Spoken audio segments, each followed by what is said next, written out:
Hello, and welcome to Module 10, Environmental Crises. Today's world faces many serious problems, and one of those problems is the destruction of our environment. From the issues of air pollution, the disposal of hazardous waste, such as coal ash in our rivers and streams, to the major oil spills in our oceans and on land. Industry wants to make a profit, but at what cost? Human life, toxic soil and water, and uninhabitable communities. For this lecture, I want to talk about the Exxon Valdez oil spill. As one of your assignments, I have asked you to read this case, and you can find the information on our Blackboard site. On March 14, 1989, which happened to be Good Friday, 258,000 barrels of crude oil spilled on the coast of Prince William Sound, Alaska. Before the BP oil spill, this was the largest spill in American history. There were 11 million gallons of crude oil covering more than 3,000 square miles, with more than 350 miles covering the shorelines of Prince William Sound alone. This is Joseph Hazelwood, the captain of the Exxon Valdez. Captain Hazelwood became the face for everything that went wrong in this crisis. Exxon, in essence, used the blame scapegoat communication strategy, which we talked about. And they used this by focusing attention on another source, which happened to be Captain Hazelwood. Let's watch this video, which was recorded back in 2014, 25 years after the incident. It's Captain Hazelwood now.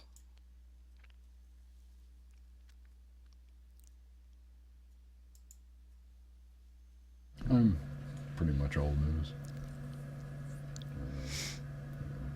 Once in a while somebody will make the connection, and here's my name, but that changed. Visually, it's 25 years. People forget.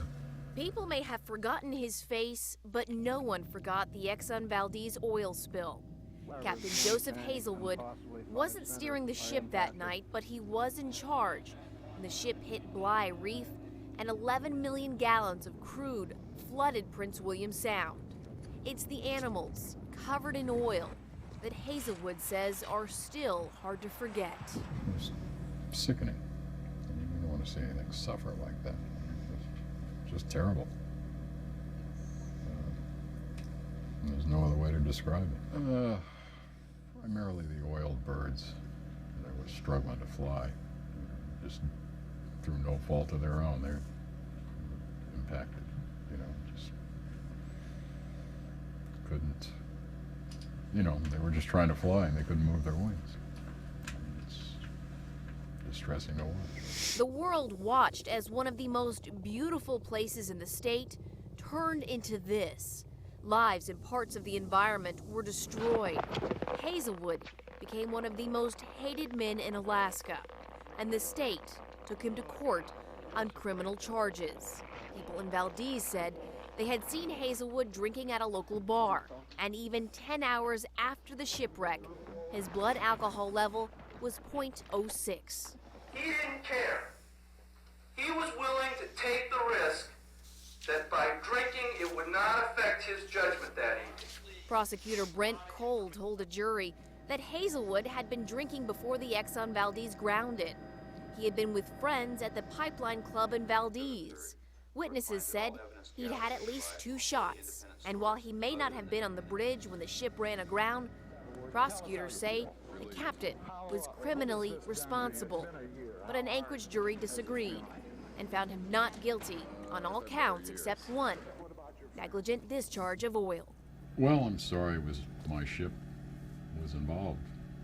The ship that I was captain of was involved in this tragedy that occurred in Prince William Sound. That's the primary message I'd like to get out. Something I've had to live with for 25 years. And it's the responsibility of the job. Today, 25 years after his ship caused so much destruction, Hazelwood has these words for the people of Valdez, Cordova, all of Alaska. Other than what I mentioned before, the apology for ship that I was in command of, disrupting their lives, wreaking havoc on it, that I hope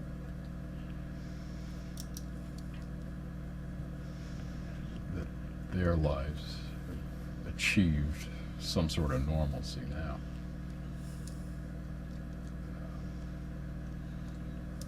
I mean, that's all I can say. I can't offer any more.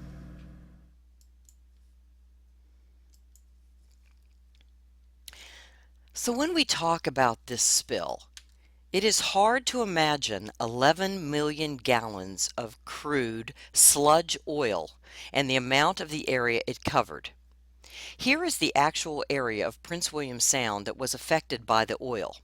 As you can see, this happened on March 14th, and by May 18th, it had traveled more than 470 miles.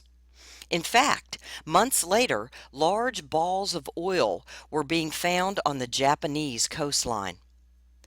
But let's put this information into more perspective by bringing it closer to home. If you look at this graphic, it shows the extent of the oil spill if it were to have occurred on our eastern seaboard. The spill would have covered the coastline from the tip of New Hampshire to the middle of North Carolina. It was a large oil spill. So when we talk about the devastation, Captain Hazelwood said that he was hurt by the devastation to the wildlife and the people of the area. Let's look at what he meant. Now let me warn you that some of these photos I'm going to show are disturbing. According to the National Wildlife Federation, in the days immediately after the spill, so this is just right after the spill, more than 250,000 shorebirds were killed. More than 2,800 sea otters and at least 22 river otters were found dead. Almost 250 bald eagles were killed. More than 300 harbor seals and at least 22 whales were also found killed. Plus the countless fish, especially the red salmon, which was the livelihood of the fishermen of that region.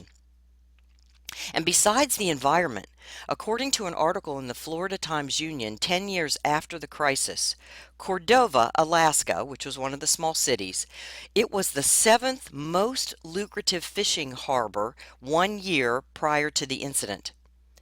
After the incident, it dropped to the 51st. In addition, many canneries closed, a former mayor committed suicide, the divorce rate soared, and the city of only 2,500 people went through 6 mental health directors. So when we talk, did Exxon do anything right when it comes to crisis management? Let's see. First of all, it ignored prodromes. It ignored the prodromes that the crew was understaffed and overworked, which immediately leads to accidents. It did not have a crisis plan or a public relations department, nor did it care to have one. And it, interestingly enough, it didn't have one until years later, even after this incident. It didn't speak with one voice. There was no coordinated effort among the various spokespersons for Exxon.